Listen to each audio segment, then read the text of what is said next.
So we're here in Honolulu at the AAOMS, and it's the 96th convention. And I wanted to find out, Andy, more about your product and why you folks are here in the brand. So 3D Systems is the company that invented the process called 3D printing about 30 years ago now. A guy named Chuck Hull invented a process called stereolithography, and it's what we've used for many years to make models and guides and templates. So many of the things that are sitting, in our booth here are things that are created with 3D printing technology. This actually is the process that was developed, all that time ago. That really started today what's a multi-billion-dollar industry for 3D printing. We're a little bit unique. This part of 3D Systems is focused on medical, so we're all about trying to help surgeons and patients with what we call personalized surgery. And this must really have an impact and change people's lives. It does. It does. And it's a great part of the job, actually, to be able to go to work and know that you're impacting thousands of people that are having surgery, big surgeries, tumors and trauma and other things, where we're able to take data, and we're able to take data from a CT scan or an MRI and use that to guide actually the surgery. Now, in a layman's term, explain to someone out there, because most people are only familiar with like printing paper. And you said this has been about 3 decades now where this has evolved. How would you explain to someone, how does this happen? How does this work? How do you go from a printer that usually just did a flat surface and now it literally...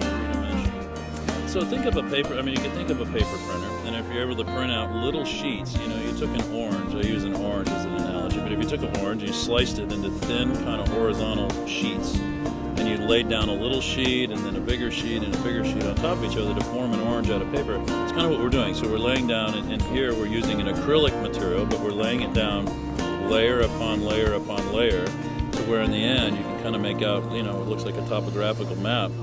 You're just stacking material on top of material, one thin sheet at a time, but only in the area that you want to make. So here we're making teeth and bone of somebody's skull.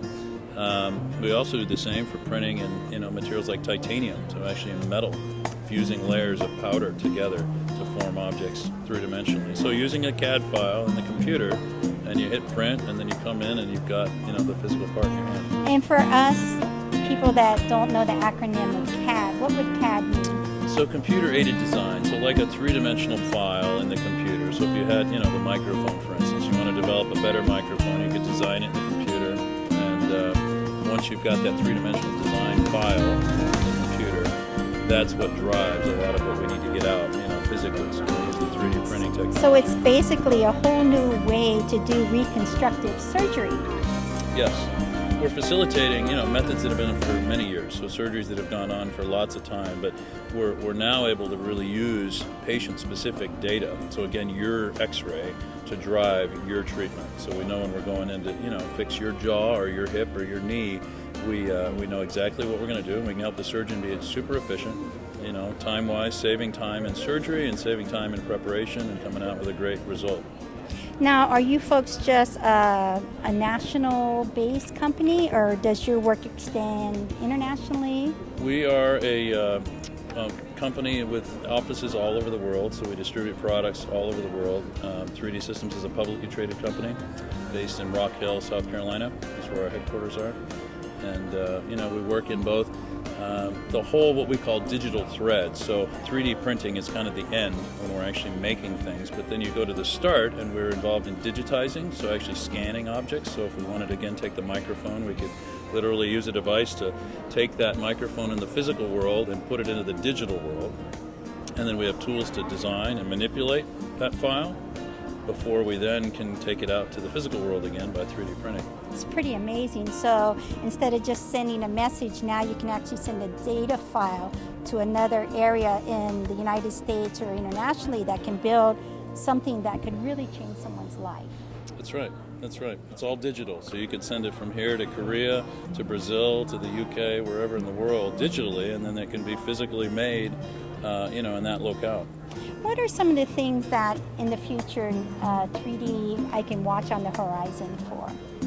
Well, you already see 3D printing used in almost every industry out there. So you see a lot of it in consumer products, a lot of it in aviation, aerospace, engineering.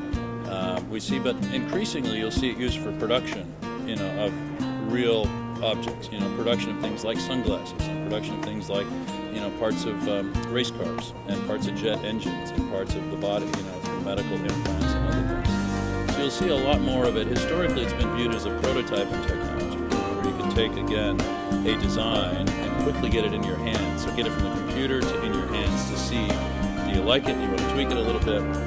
But here, moving beyond that, we're going to see it being used as another technique to make all kinds of things.